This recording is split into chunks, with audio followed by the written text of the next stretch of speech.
Good afternoon, guys. It's Workin bringing you a quick update on Bitcoin. Hope you guys are having a wonderful afternoon. We're looking at Bitcoin to the US dollar, 4-hour chart on Bitfinex. And last time we spoke, guys, I pointed out that Bitcoin was operating within this larger wedge, getting squeezed tighter and tighter. Of course, as we approach the apex of this larger wedge, what do we expect? We expect a larger move, both up or down. Could be up or could be down, not both up and down. Could be up, could be down, guys. So the last time we spoke, though, I didn't point out, it looks to me like we've got this wedge within a wedge. What do I mean by that? We zoom in here, guys. Clearly, if I draw the wedge just on these wicks here and actually draw a what I call a pure resistance and support, then this is what I get, this larger wedge pattern here, which really has only been tested twice, which is still relevant, though. This, I do have to say, is still relevant. But if I kind of zoom in here, what do we got here, guys? We've got this ascending support line here that, without question, has been in place since September the 8th. So almost a month, and this has been tested with one exception, this big long wick right here. But if I ignore that long wick, which happened, inside of, I believe inside like a half an hour or something, just extremely quick, dropped down, hit that 6100, got pushed right back up, created this double bottom. We talked about that at length in my prior analysis. If I ignore that, we have a very solid ascending support line that, as I said, guys, has been tested numerous times since September the 8th. If I look here at the 4-hour chart, it's been tested 1, 2, 3, 4, 5, 6, 7, 8, 9, 10, 11, 12, 13, 14, 15, 16 times since the 8th, all on the 4-hour chart. So this is a very relevant support zone. Why do I bring this up? I bring this up because, as I said, we've got this wedge within a wedge. And normally, as I told you on my last update, we're watching this larger apex right here as price gets to this apex, which, this apex would run out sometime in mid-October. This is the zone we'd expect that larger move. But within that, within this large wedge, we do have this kind of secondary wedge. In the apex of this wedge, we're approaching very quickly, and will approach in the next few days, which is right about here. Now, it doesn't mean it has to wait that long. It could break out at any time. And again, when I say break out, I don't mean break up. It could be up, it could be down. And again, I know I know so many people get frustrated listening to analysts because they, it seems like no matter what they say, they can't go wrong. That's brilliant, Workin, that's wonderful. It can go up and could go down. That's great. Why am I listening to you? I understand that. And I know it's frustrating. I've been there listening to analysts when I was trying to learn years ago. I know that's frustrating, but that is the truth of the matter right now. Oftentimes in the market, we can get some kind of clue as far as which way it's going to go. Sometimes those clues are very obvious. Other times they're not so much. I am literally not seeing, I am seeing the only clue that I have right now, and this is why I default, if I have to choose, I'm literally almost 50-50, and the only reason I'm a little more bear than bull is because I cannot ignore, until we break the larger pattern, I have to acknowledge the larger pattern. And there's no question the larger pattern is down. There's no question, as I've showed you guys numerous times, that price continues to come up, it breaks right down, boom up, and then ends up breaking right down. Smaller, smaller, smaller, smaller, smaller. But the pattern is the same. Price comes up, it retraces to about the 618 Fibonacci level. If you don't know what I'm talking about, watch my prior videos. I've explained this many times. Price all throughout 2018 has retraced to the 618 Fib and broken down. Retraced to the 618 Fib, broken down. Retraced to the 618 Fib, broken down. And again, that's what happened. This is what it's been doing all of 2018. And I can't, I have no reason to believe it's going to do anything different until it does something different.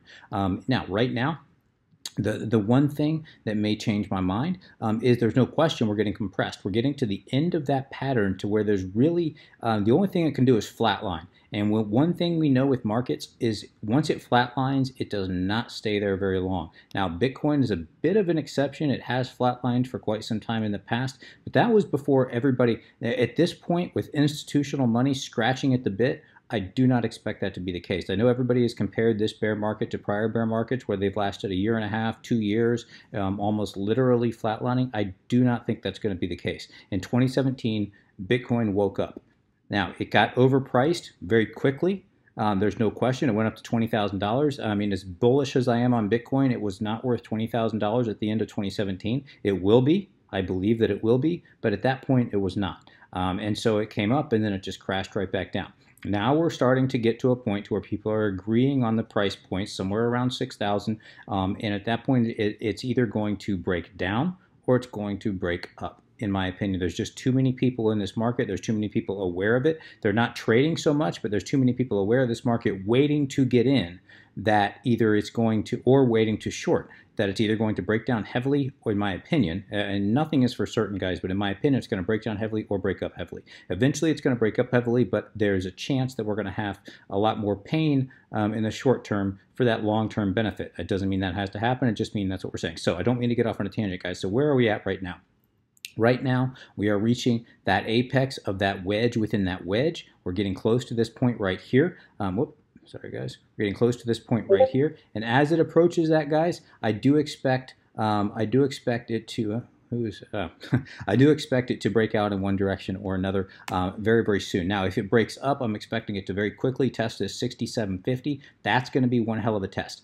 If it does end up breaking up, guys, we're going to be watching out for a bull trap. What do I mean by bull trap? For those that don't know, I mean oftentimes when we expect a breakout, price breaks up, traps people into thinking that it's going up very strongly, and it immediately does a 180 and comes right back around and crashes down.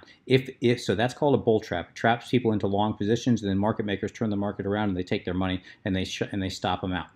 Now, this is the area I would expect that reversal to happen if it is a bull trap, and it doesn't mean it has to be, but this is the area I would expect. This will be the test to see if it's a genuine, in my opinion, to see if it's a genuine breakout or if this thing is going to end up crashing and coming right back down, right around 6750. We break above 6750, I believe we're going to come to 6950, and that's going to be a major test to see if we can break above 6590, guys. That's that 618 fib level I've been telling you guys about. That's what we have to get north of if we are to break this trend that we've been in.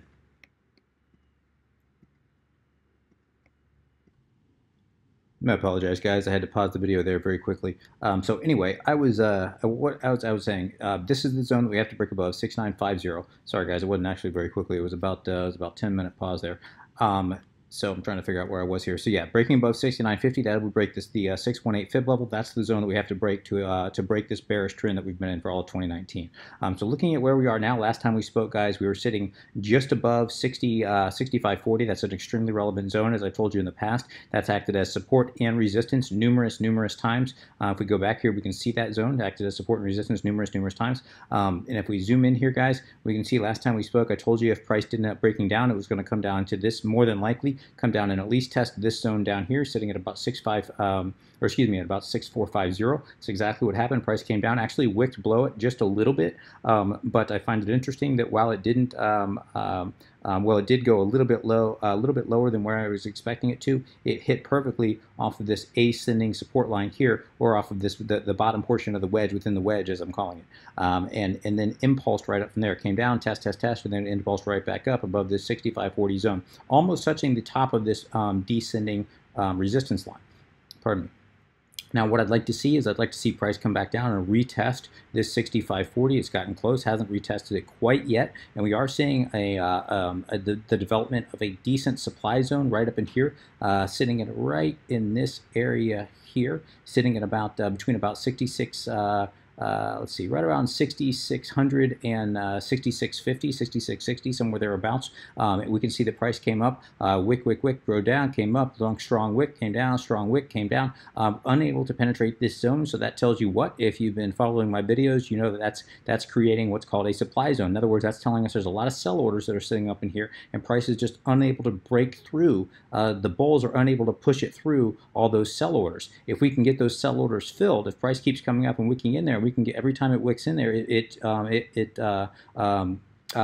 weakens that resistance. And if we can get that resistance so weak, eventually price will come up and it'll break through. And the question is, who's got more resilience? The bears to fight this off, or the bulls to break through? It's going to be very interesting to tell. It looks like we're about to get another retest. If it doesn't break through soon, I am expecting it to break back down, possibly testing 6540. 6540 breaks down, I'm expecting it to come back down and possibly test this ascending support line of the wedge within the wedge. Now, and at that point, this would be, if you're a scalp trader, I'd be looking to put in a very small buy here. I wouldn't go in long, guys, because we are reaching the apex, which means it could break down hard or break up hard, but it could break down hard. But this wouldn't be a bad idea if you were looking for a scalp trade. Possibly enter a scalp trade in here, targeting somewhere around 6470, somewhere thereabouts, and then target the top of this zone here at about 6600s, again, somewhere thereabouts. Yeah, just for a very small profit. But again, I would not go. I'm not sure I'm going to take that trade, and I certainly would not go.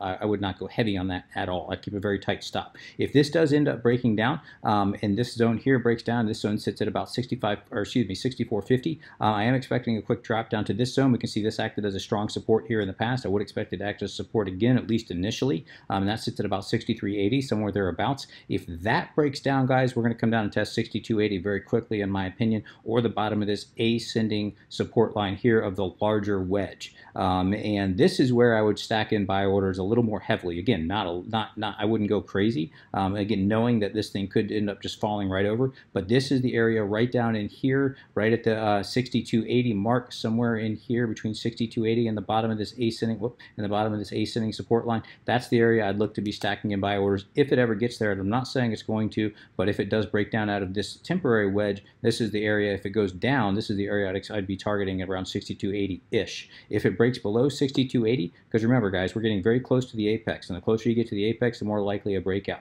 And this is the apex to the larger wedge, so we'd be getting very close to that zone, which means we could see major movement very quickly, anytime, anywhere in that zone. So if it does break down, I would expect a quick testing of 6100. This is 6100 will be a very relevant zone if it does break down. Why do I say that? I say that because just as I explained what a bull trap was, this would be a bear trap. A bear trap would be faking people out, making people think that it's going to go that price is going to collapse, and so everyone enters short positions. Market makers then turn it right back around and bring price right back up and liquidate all those shorts and take their money. Remember, as I hammer in your heads, guys, if you take nothing from my analysis, always remember this is a zero-sum game. Trading is a zero-sum game. That means that somebody has to lose for you to win, and for someone else to win, somebody else has to lose. Always remember that, guys. So if price does come down, this is the area I'd expect if it's a bear trap, I'd expect a reversal at about 6100. If 6100 does break, I'm expecting new 2018 lows. Now, does that mean that has to happen? No. But given the consolidation of this price, given that the fact, if we look at the bigger picture here, we are reaching the point to where price can't really get squeezed much tighter. Again, if I pull out here, guys, look at the bigger picture all the way back to the beginning of 2018, we can see that price just got squeezed, tighter, and we're to the point to where it's just going to move. More than likely, it's going to move in one direction or another very, very quickly and very, very impulsively. So that's why I say that if it does end up breaking below 6100, there's a very good chance that we're going to come back down and create new 2018 lows. And we'll know once it gets down to this zone here, around 68.50, somewhere thereabouts, guys, we're either going to see a major reversal, like a V-shaped reversal in that zone, or it's going to collapse, in my opinion. And I don't know which it's going to do, and I know that's frustrating to hear from an analyst. You want to know if it's going up or down, guys, and I feel you on that. But I'm just going to be completely. I'm never going to lie to you, and I'm never going to try to say something to act smart. A lot of analysts will say it's going to the moon, and if it doesn't, they'll say, oh well, you know, a lot of people predicted it wrong, and they'll try to take a stance because they've got a 50% chance of being right. And if they are right, they sound like a genius, and if they're wrong, they'll say, oh well, everyone got it wrong.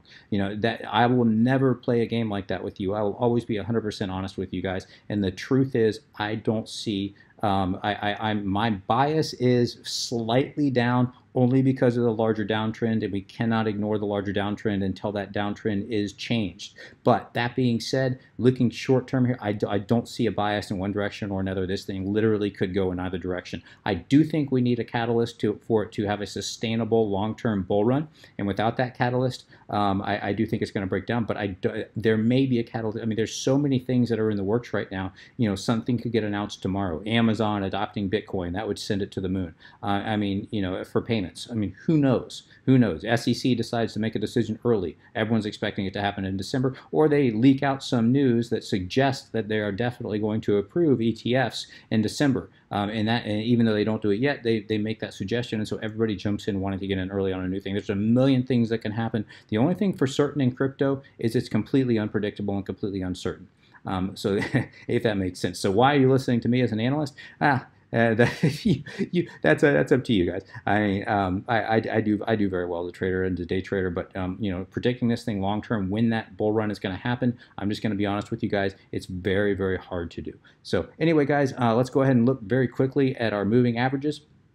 Looking at the daily, the only thing that this suggests is that we are getting, price is consolidating, and we are getting prepared for a larger move. Why do I say that? The Bollinger Bands continue to get bottlenecked here. They continue to get narrower and narrower. We are seeing the 821 and 55-day EMA all converging on each other. The 50-day EMA also converging on that, all suggesting a larger move is to come. We're looking at short positions. Short positions are remaining fairly stagnant. They dropped off here in the last week or so, moving up just a little bit here in the last, in the last 2 weeks. In the week, it's moved up just a little bit. Today, falling off. Nothing real significant. Look at long positions. Nothing real significant with longs either.